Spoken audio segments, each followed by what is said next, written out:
प्यारे बच्चों आदाब। आज का हमारा मौजू है दिवाली के दीप जले। तो ये जो है वे ये इस सबक का पार्ट नंबर 2 है। इससे पहले इस सबक के रिलेटेड एक वीडियो मैं अपलोड कर चुका हूँ, तो उस वीडियो को देख लें आप इसको देखने से पहले। लेकिन यहाँ पर मैं एक बात बता देना चाहता हूँ कि बहुत दिनों पहले हमने एक सबक अपलोड किया था यूट्यूब पे, और उस सबक का अनुमान था एक मज़ेदार कहानी।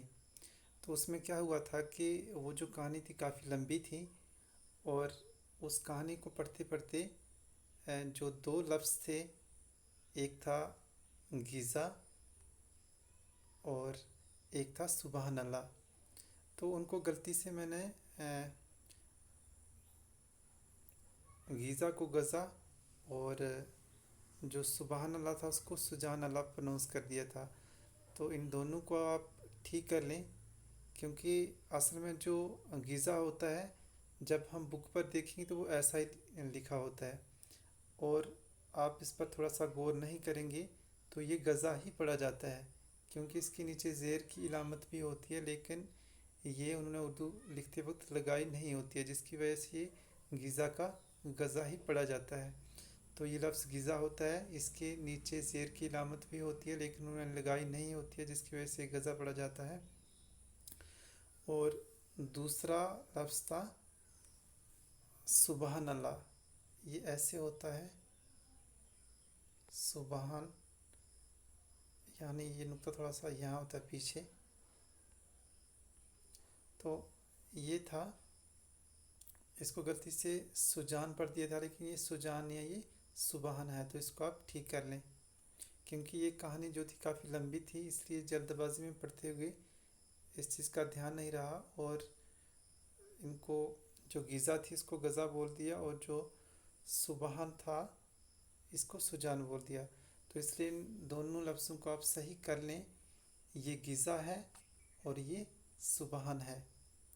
तो आइए अब हम आगे बढ़ते हैं, लेकिन इससे पहले एक राय मैं आपकी लेना चाहूँगा कि ये जो वीडियोस मैं आपके लिए अपलोड कर रहा हूँ, अगर आप चाहते हैं कि ये वीडियोस आगे भी अपलोड होती रहें, इस तरह की वीडियोस, अगर इन वीडियो से आपको कुछ फ़ायदा हो रहा है तो आप मुझे कमेंट्स में ज़रूर बताएं कि ये वीडियो आगे भी अपलोड होनी चाहिए इस तरह से या नहीं।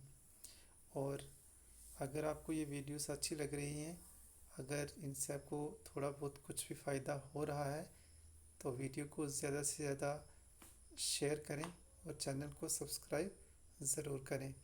तो आइए आज का जो मौजू हमारा है दिवाली के दीप जले का जो पार्ट नंबर 2 है, इसको शुरू करते हैं। तो इसमें आज हम पढ़ेंगे जो दीगर सवालात हैं। तो आइए शुरू करें। सबसे पहला सवाल है, धानी आंचल लहराने से क्या मुराद है? तो इसका जवाब है, धानी आंचल के लहराने से मुराद ये है कि सारे खेत हरे भरे हो गए हैं और ऐसा मालूम हो रहा है जैसे धरती धानी आंचल ओढ़े हुए है। दूसरा सवाल है, चिराग की लौएं दुनिया से क्या कह रही हैं? तो इसका जवाब है, चिरागों की लौएं दुनिया से भगवान श्री राम की दर्द भरी कहानी बयान कर रही हैं। इसके बाद सवाल नंबर 3 है,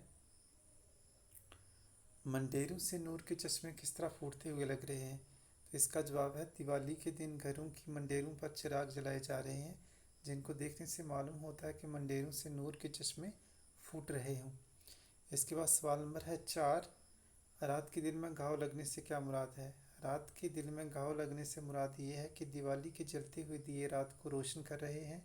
इस रात के पीछे गमों की दास्तां पोशीदा है, जिसका भी खात्मा हो गया है।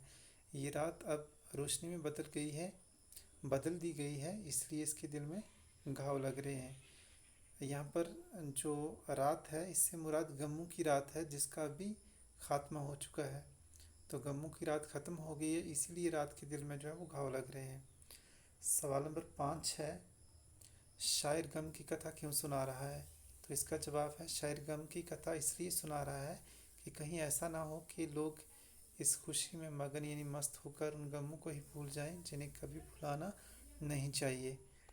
तो इसके बाद है, मिसरों को मुकम्मल कीजिए। तो ये जो हैं मिसरे हैं, कुछ आपकी किताब में लिखे हुए हैं। जब आप वहाँ पर देखोगे तो वहाँ पे कुछ खाली जगह छोड़ी गई हैं, उन खाली जगहों को आपको भरना है।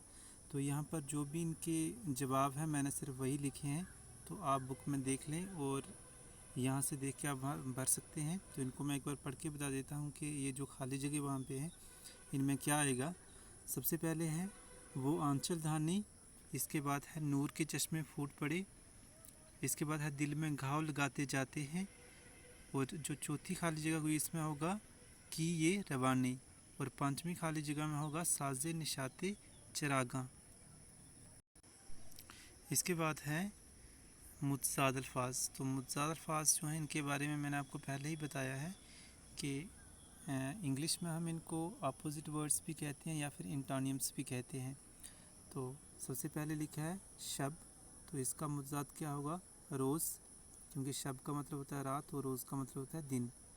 इसके बाद है पुरानी, तो इसका होगा नई। नूर का मुतज़ाद होगा बेनूर। निशात का जो मुतज़ाद है ये होगा हज़ीं। गम का होगा खुशी, और निशात का जो मैंने आपको बोला हज़ीं, इसको हम रंज भी इसका हो सकता है, क्योंकि रंज का मतलब है दुख दर्द। तो इसके बाद है इमला दुरुस्त कीजिए। तो इमला दुरुस्त कीजिए क्या है कि यहाँ पर जो कुछ अल्फाज हैं इनको गलत लिखा गया है, तो इनका इमला दुरुस्त करना है, यानी कि इनको आपको सही करके लिखना है। तो इसी को हम कहेंगे इमला दुरुस्त करना। तो सबसे पहले लिखा है निशात, तो इसको हम ऐसे लिखेंगे।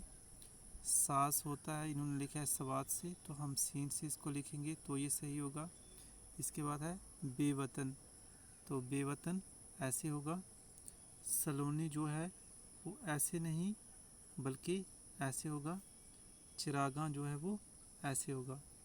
तो ये था इमला दुरुस्त कीजिए। तो इसके बाद आगे क्या है आपकी बुक में, तो ये है वो मिसरे मुकम्मल कीजिए। लहराए डैश दिवाली के दीप जले। दूसरी थी आज मंडेरों से घर घर की डैश, ये मैंने आपको करवा दिया। चलते दीपक, चलते नहीं है यहाँ पर जलते होगा, ये गलती से उन्होंने चलते लिखा है। जलते दीपक रात के डैश क्या आएगा इस पर, ये भी आपको बता दिया है। पांचवा पिघले शोलों डैश दिवाली के दीप जले, ये भी आपको करवा दिया है। इसके बाद पांचवी है छेड़ की डैश आज फराक सुनाता है, तो ये भी आपको करवाया हुआ है। इसके बाद आगे देखते हैं हम कि आगे क्या है। लफ्ज़ों को जुमलों में इस्तेमाल कीजिए। अब ये जो उनके जुमले बनाने हैं ये आप खुद करोगे, क्योंकि जब आप खुद करोगे तो आपको ये एहसास होगा अगर कहीं पे गलती होगी तो मुझसे गलती हो गई है, तो उसको आप सही भी करोगे, और जब आप उसको सही करोगे तो आपको वो कभी भूलेगा नहीं। तो इसलिए थोड़ा बहुत जो है उसको खुद भी करने की ट्राई करिए। एक बार मैं आपको इनको पढ़ के बता देता हूँ और मैं आपको इनको जुमलों में इस्तेमाल करके बताता हूँ। ये लिखने आपने खुद हैं। सबसे पहले लिखा है रस्म, तो इसका जुमला क्या हो सकता है, सोचिए। इसका जुमला हम बना सकते हैं कि जो दिवाली की रस्म है बहुत पुरानी है। दिवाली की रस्म बहुत पुरानी है। सलोनी, शाम सलोनी है। मंडेर, घर की मंडेरों से चिरागों की रोशनी नज़र आ रही है। नूर, दिवाली के मौके पर हर जगह नूर फैल जाता है। रवानी, दरिया हमेशा रवानी में बहता है। नूरानी, दिवाली ने रात को नूरानी बना दिया है। नूरानी यानी रोशन बना दिया है। तो ये थे जुमले, इनको आप अपनी नोटबुक्स पर लिख सकते हैं। इसके बाद हमने जो सवाल पढ़ा था वो था मुतज़ाद अल्फाज, ये रहा। इसके बाद हम देखते हैं कि आगे क्या है। यहाँ पर कुछ ये जो है पढ़िए और समझिए, यहाँ पे थोड़ा सा ध्यान दीजिए। अकरम ने पूछा, अकरम को रोटी दी, अकरम का सर फट गया। उसके बाद है मैंने पूछा, मुझे रोटी दी, मेरा सर फट गया। यहाँ पर कुछ लफ्ज़ लिखे हैं और इनको अंडरलाइन किया है। अब यहाँ पर हम पढ़ते हैं ऊपर के जुमलों में ख़त कशीदा, यानी कि जो अंडरलाइन अल्फाज तरतीबार फाली मफूली या इजाफी हालत में है। पहले कॉलम में ये इसम है, दूसरे में ज़मीर। हालत की तब्दीली से इसमें तब्दीली नहीं होती, लेकिन ज़मीर में तब्दीली हो गई। यहाँ पर क्या है कि कुछ लफ्ज़ लिखे हैं जिनको अंडरलाइन किया है। तो ये जो यहाँ पर हैं अकरम अकरम अकरम, तो ये जो है ये इसम है, और इनमें कोई तब्दीली नहीं हुई है, लेकिन जो ज़मीर है जैसे मैं का मुझे हो गया, मुझे का मेरा हो गया, इनमें तब्दीली होती है। तो इन बातों का ध्यान रखिए। ये इस्म हैं, ये वाले अक्रम जिनको अंडरलाइन किया है, और यहाँ पर जिनको अंडरलाइन किया है ये ज़मीर हैं। तो इसके बाद है गौर करने की बात हम पढ़ लेते हैं कि जिस पर हमें सोच विचार करना चाहिए, वो कौन सी बात है। तो यहाँ पर लिखा है दिवाली खुशियों का त्यौहार है, लेकिन खुशी और गम का चोली दामन का साथ है। चोली दामन का साथ ही नहीं, बहुत करीबी साथ। खुशी के मौके पर कुछ महरूमियाँ और नाकामियाँ भी याद आ जाती हैं, वो इंसान को गमसदा कर देती हैं, इनकी दुखी कर देती हैं। इन नज़्म में दिवाली की खुशी के साथ साथ गम की यही कैफियत ज़ाहिर की गई है। तो मैंने आपको पहले भी बताया था, ये जो नज़्म हमने पढ़ी है इसमें खुशी के साथ साथ गम की कैफियत भी बयां की गई है। तो ये था हमारा आज का मौजू दिवाली की दीप जले। तो इसी के साथ ये सबक भी हमारा ख़त्म होता है। अगर वीडियो अच्छी लगी हो तो वीडियो को ज़्यादा से ज़्यादा लाइक करें, शेयर करें और चैनल को सब्सक्राइब ज़रूर करें।